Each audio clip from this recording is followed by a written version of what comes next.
મોજે દરિયાના સંતો ભક્તો અને ખોજી મિત્રોને હૃદયથી ઝાઝા વંદન।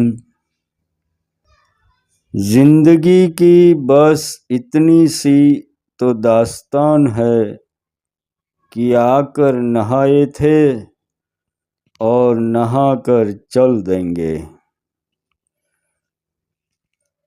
जिंदगी की बस इतनी सी तो दास्तान है कि आकर नहाए थे और नहाकर चल देंगे। મિત્રો, બસ આટલી નાની વાત છે। આવ્યા ત્યારે બીજાએ નવરાવ્યા અને જઈશું ત્યારે પણ બીજા નવરાવશે। બસ એ 2 વખત નહાવાની વાત અને એની વચ્ચે જે છે એટલું નાનકડું આપણું જીવન, પણ એની વચ્ચે આપણે ઘણું બધું ઊભું કરીએ છીએ। તો એમાં કંઈક સારા કામ પણ કરી જઈએ, કારણ કે તમને ખબર છે મનુષ્યનું જીવન ધોમ ધકતા રણ જેવું છે। એમાં હું એક નાનકડી છત્રી લઈને ફરું છું। જે કોઈ થોડા પથિકને છાંયડો મળ્યો એટલું જ આપણું કામ છે। તો મિત્રો, કોઈ ધર્મ નહીં, છતાં ધાર્મિકતા શું છે એનો સાચો અર્થ સમજાવી મનુષ્ય માત્રનો ભટકાવ બંધ કરી એની ચેતનાનો વિકાસ કરવાના એકમાત્ર આશયથી ચાલતી આપણી ચેનલને લાઈક, સબસ્ક્રાઈબ અને સંબંધી તેમજ મિત્રોને પણ શેર કરશો એ નમ્ર વિનંતી।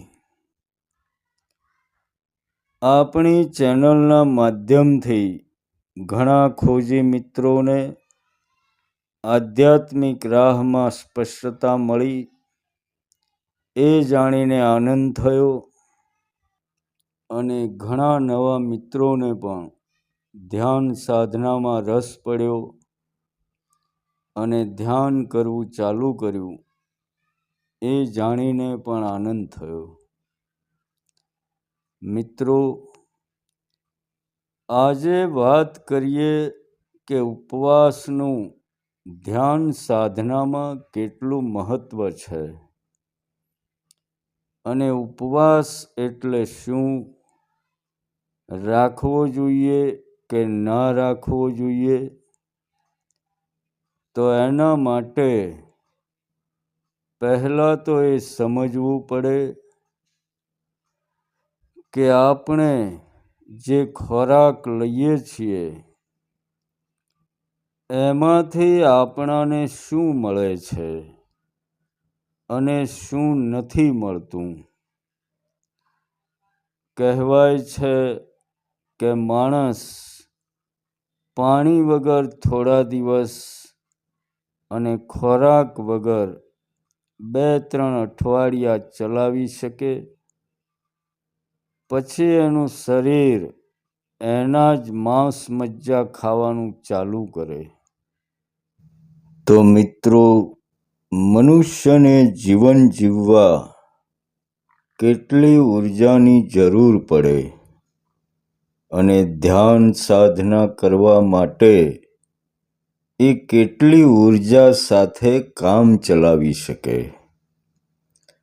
તો એની ઝીણવટથી માહિતી આપવા થોડો વિડીયો લાંબો બની શકે છે, કારણ કે અધૂરી માહિતી આપવી મને પણ ઉચિત લાગતું નથી અને પૂરી માહિતી આપવા ન છૂટકે વિડીયો લાંબો થઈ જાય છે।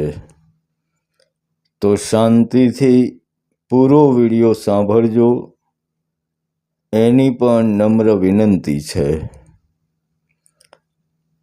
હવે તમે વિચારો કે તમે જે ખોરાક ખાવ છો, અનાજ, શાકભાજી, ફળ ફળાદી, આ બધું શું છે?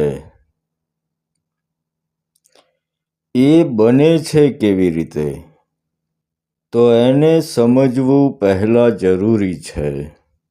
મિત્રો, બ્રહ્માંડની ઊર્જા અને સૂર્યના કિરણો,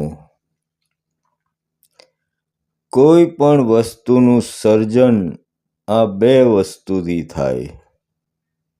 કોઈ પણ ઝાડ પૃથ્વીમાંથી ખનિજ લે, પૃથ્વી ઉપરના દરેક ઝાડ પાંદડામાં પૃથ્વીનું ખનિજ મળે, બ્રહ્માંડની ઊર્જા અને સૂર્યના કિરણો, એનો જથ્થો ભેગો થાય એટલે કંઈક ને કંઈક ખાવા યોગ્ય ફળ ફળાદી અને અનાજ, આ બધું પેદા થાય. મતલબ કે બ્રહ્માંડની ઊર્જા અને સૂર્યના કિરણો, એનો એક જથ્થો ભેગો થાય, એ તમે ખોરાક તરીકે ઉપયોગમાં લો છો. હવે તમે જ્યારે એ ખોરાક તરીકે ખાવ છો, તો તમારું શરીર શું કરે? એ જે કાંઈ તમે શરીરમાં નાખો એટલે તમારું જઠર, લીવર, આંતરડા, આ બધું જ એની ઉપર કામે લાગી જાય અને તમે જે ખોરાક ખાધો એમાંથી ઊર્જા બહાર કાઢવા મહેનત કરવા મંડી પડે અને ઘણી બધી જહેમત લગાવીને એમાંથી બ્રહ્માંડની જોઈતી ઊર્જા, સૂર્યકિરણો આ કાઢી અને બાકીનો બધો કચરો તમારા મોટા આંતરડા તરફ એ ધકેલી દે અને એ કચરો તમારા મળ વાટે એને બહાર ફેંકી દે. એટલે અંતે તો અમુક એનર્જી, ઊર્જા એ જ કામમાં આવે. બાકી તો બધો કચરો જ છે જે આપણે ખાઈએ છીએ. હવે બધાને જાણ છે એમ આપણા બ્રહ્માંડમાં 5 તત્વો છે: પૃથ્વી, જળ, અગ્નિ, વાયુ અને આકાશ. તમને આશ્ચર્ય થશે મિત્રો કે આ 5 તત્વો મનુષ્યના ખોરાકમાં પણ છે. એમાંથી કોઈ પણ એક તત્વ ખાવાથી મનુષ્ય જીવતો રહી શકે છે. અહીં હું યાદ અપાવી દઉં કે જે મિત્રો યોગ માર્ગમાં વધુ નથી ચાલ્યા, એમને મારી અમુક વાતો નહીં પચે, પણ એટલે હું હંમેશા કહું છું કે તમારી પિન કોઈ પણ એક જગ્યાએ ચોંટાડી ના દો. આ જગત બહુ વિશાળ અને બહુ આયામી છે. એના તમામ રહસ્યો જો કે આપણે બધા તો જાણી ના શકીએ, એનો અર્થ એ નથી કે એ વાત ખોટી છે. મારું ખેડાણ આધ્યાત્મિકતાના લગભગ ઘણા બધા ક્ષેત્રોમાં રહ્યું છે. એટલે યોગમાં ઘણી વાતો એવી છે જે છુપાવીને રાખેલી છે અને મારે એ વાતોને સામાન્ય માણસ સુધી પહોંચાડવી છે. તો ઉપર વાત કરી એમ આપણા જે 5 તત્વો છે એ આપણો ખોરાક છે અને સાધક જેમ જેમ ધ્યાનમાં પ્રગતિ કરે છે એમ એમ એ એક એક તત્વોનો ખોરાક પાછળ છોડતો જાય છે. હવે તમે જુઓ કે સામાન્ય જીવન જીવતા આપણે બધા માણસોનો ખોરાક શું છે? તો પહેલું તત્વ છે પૃથ્વી અને બીજું તત્વ છે જળ. પૃથ્વીમાંથી અનાજ ફળફળાદી થાય એનાથી આખું જગત જીવે છે. પણ સૌથી ભારે પૃથ્વી તત્વનો ખોરાક છે.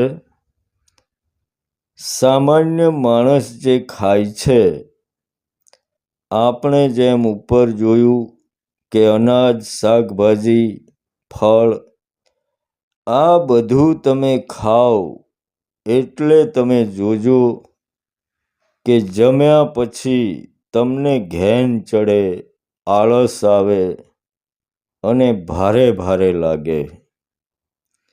કારણ કે આ બધું તમારા શરીરમાં જાય એટલે તમારી 60થી 70% એનર્જી એને પચાવવામાં દોડી જાય.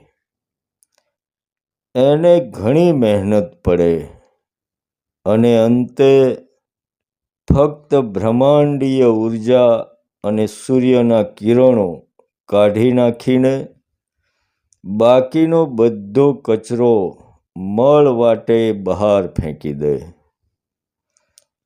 એના લીધે તમારી ચેતના ભારે થઈ જાય અને જલ્દી ઉપર ચઢી ના શકે. અને એના લીધે ધ્યાન સાધના કે એવા કોઈ પણ વિચારો પણ તમે કરી ના શકો. એટલે યોગી લોકોને લાગ્યું કે અંતમાં તો ફક્ત શરીરને બ્રહ્માંડીય ઉર્જા અને સૂર્ય કિરણોની ઉર્જા જ જોઈએ છે. જો એમ જ હોય તો પછી પાચન તંત્રમાં જે ઉર્જા ખોરાકને પચાવવામાં લાગે છે એ બચી જાય. હવે જેમ જેમ સાધક આગળ જાય એમ એને લાગવા માંડે કે આ પૃથ્વી તત્વનો ખોરાક ભારે છે અને એ ચેતનાને ઉપર ઉઠવા નથી દેતો. એટલે એનાથી આગળ જઈને સાધક જળ તત્વ ઉપર આવી શકે. જેમ કે ફળોનો રસ, દૂધ, પાણી એના ઉપર જીવે તો એના શરીરને પચાવવામાં બહુ મહેનત કરવી પડે નહીં અને ચેતનાને થોડી જગ્યા અને એનર્જી મળે અને એ બચેલી ઉર્જા આજ્ઞાચક્ર તરફ ચેતનાને ખેંચી જાય, જેથી માણસ કંઈક ઉપર ઉઠીને ધ્યાન સાધના તરફ વધારે વળી શકે અને એમાં સાધકની ઊંઘ પણ ઓછી થઈ જાય. તો આપણે પૃથ્વી તત્વ અને જળ તત્વ સુધી તો સાધકને લઈ ગયા. હવે જો એનાથી પણ આગળ સાધક પ્રગતિ કરે તો એનાથી આગળ આવે છે અગ્નિ તત્વ. હવે તમે અગ્નિ તત્વને કેમ કરીને ખાઈ શકો? પણ મિત્રો, આ અગ્નિ તત્વનો ખોરાક એવો છે કે ત્યાં અમુક વિજ્ઞાનના નિયમો પણ છૂટી જાય છે. સાધક અનાજ, પાણી બધું છોડી દે અને એ સવારના સૂર્યનો પ્રાણ હોય એને લઈને જીવી શકે છે. અને એને યોગ માર્ગમાં સૂર્ય ત્રાટક પણ કહેવામાં આવે છે કે સવારનો જે ઉગતો સૂર્ય હોય કે જ્યારે લાલ ઘૂમ જેવો તામ્ર વર્ણ હોય ત્યારે જો તમે એના સામે ત્રાટક કરો તો એમાંથી સીધી ઊર્જા તમારા શરીરમાં પ્રવેશ કરે અને ઘણી એનર્જી તમે એમાંથી લઈ શકો. પણ આમાં એટલું યાદ રાખજો કે સૂર્ય જ્યારે શરૂઆતમાં ઉગવાનો હોય ત્યારે જ આ કરાય. જ્યારે સૂર્ય ગરમ થઈ જાય એ પછી એની સામે ત્રાટક કરવું એ હાનિકારક છે.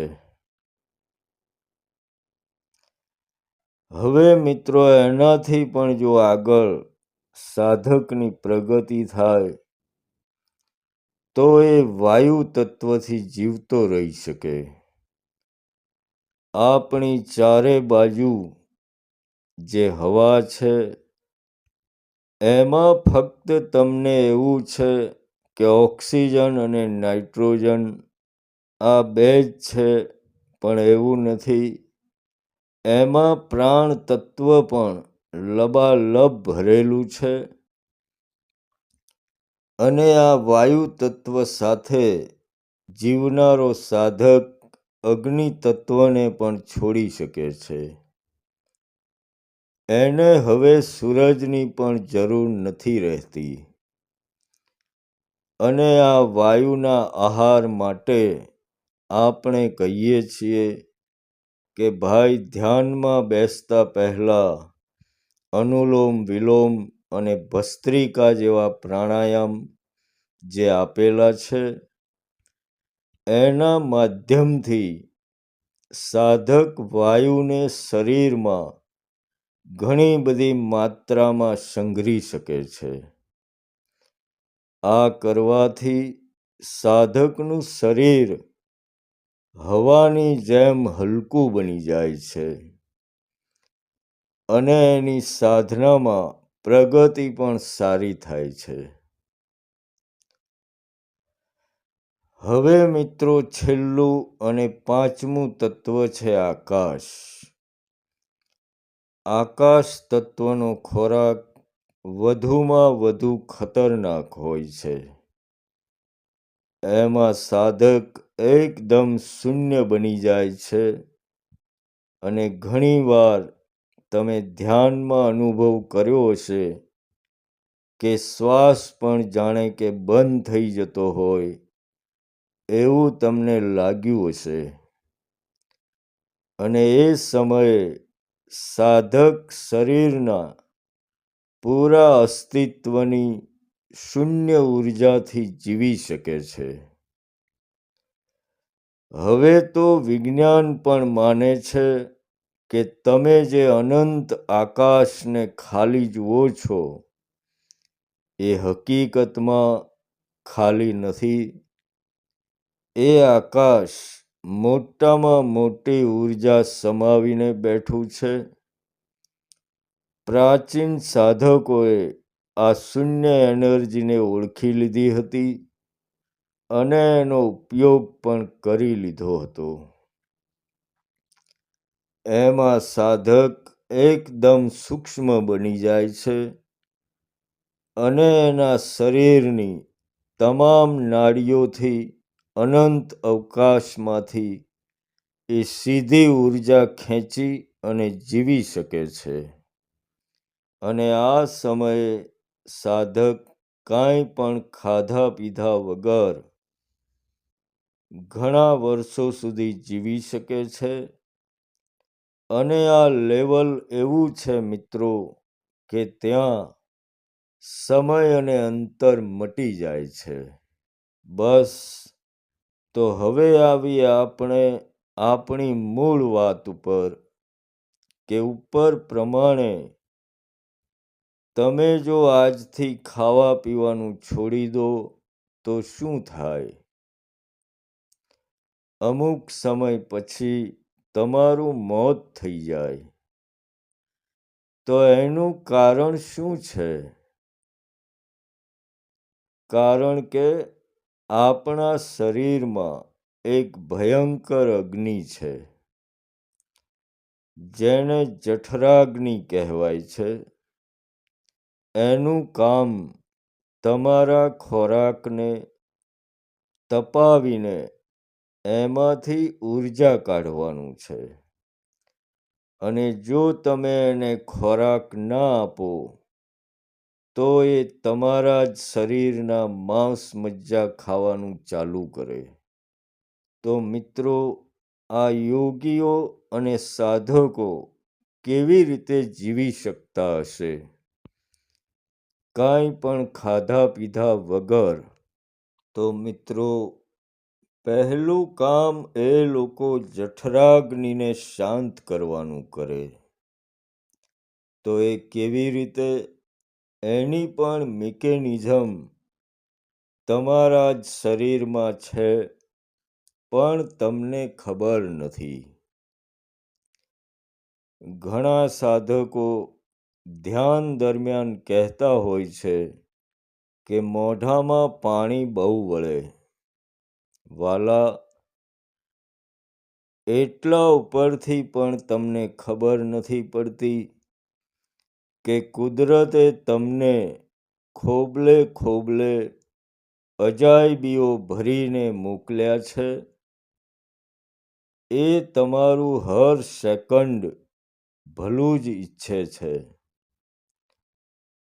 એવું સમજી લો કે તમે કદી ધ્યાનમાં બેસતા ના હોય, અને જો હવે તમે ચાલુ કર્યું તો એને ખબર છે કે મારો દીકરો 1 કલાક ધ્યાનમાં બેસશે તો એનું શરીર ગરમ થઈ જશે અને એને તરસ લાગશે.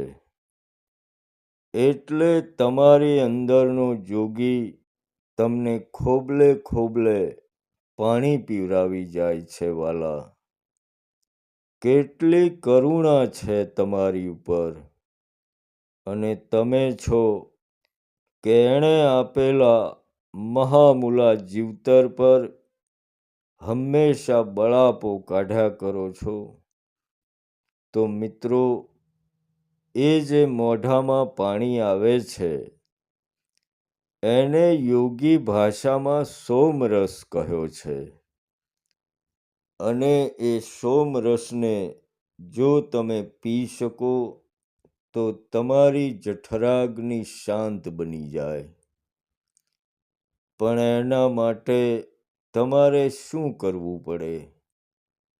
કારણ કે એ તો ગળામાં સીધો જ પડે છે. એટલે એના માટે યોગ જગતમાં ખેંચરી મુદ્રા વપરાય છે. તમારા બધામાં અવિરત એ સોમરસ વહેતો જ હોય છે, પણ અત્યારે એ તમારી જઠરાગ્નિમાં પડીને ભસ્મ થઈ જાય છે. અને એટલે જ માણસ વૃદ્ધ પણ થાય છે અને અંતે મરી પણ જાય છે. પણ જો તમે એનું પાન કરી શકો તો એક ચમત્કારની જેમ તમારી ભૂખ શાંત થઈ જાય છે. અને આ યોગીઓ ખેંચરી મુદ્રા કરીને એ સોમરસનું પાન કરીને જઠરાગ્નિને શાંત કરી દે છે. એટલે મારી તો વિનંતી છે, દરેક ધ્યાનના સાધકે ખેંચરી મુદ્રા કરવી જોઈએ. એમાં કશું કોઈ મોટી વાત નથી મિત્રો. તમે જ્યારે અનુલોમ વિલોમ અને ભસ્ત્રિકા પ્રાણાયામ કરી લો પછી તમે ખેંચરી મુદ્રા કરી શકો છો. ફક્ત એમાં જ તમારી જીભને તાળવા તરફ વાળીને ગળાના ભાગ તરફ ખેંચી રાખવાની હોય છે અને 1 થી 2 મિનિટ ખેંચી રાખવાની અને પછી છોડી દઈને પછી તમારે ધ્યાનમાં બેસવાનું. જો આ અભ્યાસ તમે રોજ અને રેગ્યુલર કરશો તો ધીરે ધીરે તમારી જીભ લાંબી થશે અને તમારા ગળામાં જે પાણી ઝરે છે ત્યાં સુધી પહોંચી શકશે અને અમૃત પાન કરીને તમે અમર થઈ જશો વાલા. હવે તમને સવાલ થાય કે આ બધું તો આપણે કેમ કરી શકીએ? પણ ભાઈ, તમે હંમેશા પૃથ્વી તત્વ અને જળ તત્વ ખાઓ છો, યાને કે અનાજ અને પાણીથી તમારું પેટ હંમેશા ભરેલું રાખો છો. એમાં થોડો કંટ્રોલ કરો. આયુર્વેદ પણ કહે છે કે ભૂખ હોય એનાથી તમારે અડધું જ ખાવું જોઈએ, જેથી તમારામાં એ સિવાયના અગ્નિ, વાયુ, આકાશ આ તત્વો માટે પણ જગ્યા બચે અને તમારી ઊર્જા પણ જે પચાવવામાં કામમાં લાગે છે એમાંથી પણ ઘણી બધી બચી જાય અને એ ખાલી જગ્યા પડે એમાં તમારા શરીરમાં બ્રહ્માંડીય ઊર્જાને, પ્રાણ ઊર્જાને અંદર આવવા માટે પણ જગ્યા મળી શકે. આ બધું કહેવા અને સમજાવવા મેં એટલા માટે મહેનત કરી કે તમે ઉપવાસનું મહત્વ સમજી શકો ભાઈ. વિજ્ઞાન પણ કહે છે કે 24 કલાક તમે જો શરીરને કાંઈ પણ ખોરાક ના આપો તો તમારી અંદર અવકાશ પેદા થાય અને તમારા શરીરને આરામ મળે અને એ તમારા શરીરમાં પેદા થયેલો નકામો કચરો પહેલાં ખાઈ જાય અને તમારી નાડીઓ પણ શુદ્ધ બને. તમારા મસ્તિષ્કને પણ લોહી અને હવા વધુ પ્રમાણમાં મળી શકે.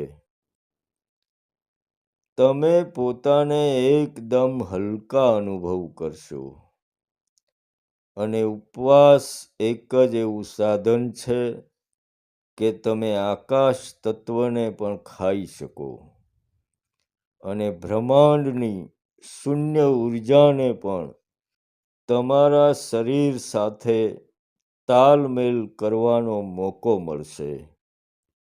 તો મિત્રો, ઉપવાસનો સાચો અર્થ જ ઉપરવાસ એમ થાય છે. ઉપવાસનો પૂરો દિવસ તમારું ધ્યાન સહસ્ત્રાર ચક્ર તરફ હોવું જોઈએ, યાને કે ઉપરવાસ. ખાસ યાદ રાખજો કે ઉપવાસ એટલે ઉપરવાસ. તમારો વાસ હંમેશા પૂરા દિવસમાં ઉપર હોવો જોઈએ. ઉપવાસના દિવસ તમે પૂરા બ્રહ્માંડની ઊર્જા સાથે એક થઈ શકો અને તમારી ચેતનાને અનંત અવકાશમાં વિલીન કરીને મહાચેતના સાથે જોડી પણ શકો છો. તમે જ પરમાત્મા છો વાલા. તમને અદ્ભુત શરીર આપ્યું છે. તમારે ક્યાંય ભટકવાની જરૂર નથી. અંદરનો ખજાનો ખોદો એમાં ઘણા બધા રત્નો પડ્યા છે અને એના વિશે આપણે તમામ વિડીયોમાં માહિતી આપેલી જ છે.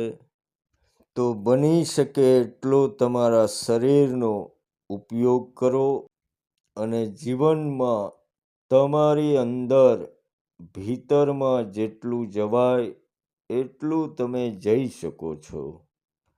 અને જેટલા ભીતર જશો એટલા તમને નવા નવા ખજાના હાથ લાગશે, જેની તમે કદી કલ્પના પણ નહીં કરી હોય. એટલે મિત્રો યાદ રાખજો કે તમે આ સામાન્ય જીવજંતુની જેવું જીવન જીવવા નથી આવ્યા.